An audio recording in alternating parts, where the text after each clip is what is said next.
ڕەفیقایەتی هەرچی گوانیە یکەیت و لەبەرتە و گوێگری، بەڵام بۆ حەدیثی پێغەمبەر صلی الله عليه وسلم نە شتیوان نییە، سەرێشێ چاودەیەشێ گوێ و گرانە بێ خەودیە نابێ.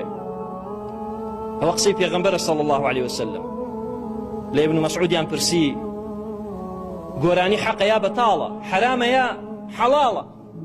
وتی ئەگەر لە ڕۆژی قیامەتە حەق و بەتاڵ بێنن گۆرانی سەر بە کامیانە؟ وتی سەر بە بەتاڵە. وتی دەبڕۆ خۆت فتوات بۆ خۆتدا، خۆت وەڵامی خۆتت دایەوە.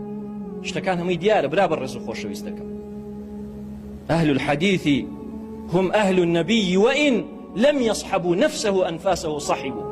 كسي ظالم استمكار پنجەیە گەزێ لە قیامەت دەڵێ خۆزگە ڕێیەکەم لەگەڵ ڕێی پێغەمبەرا بوایە صلى الله عليه وسلم.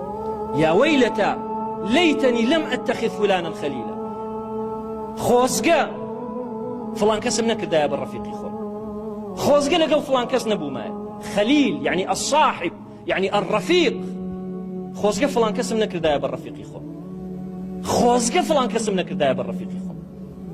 یا لەیتەنی، بەڵام تازە ناگەڕێتەوە. لەیتە بۆ ئەوەیە کە ناگەڕێتەوە، بۆ شتێکە ناگەڕێتەوە، بۆ خۆزگەیە کە تەواو نابێت.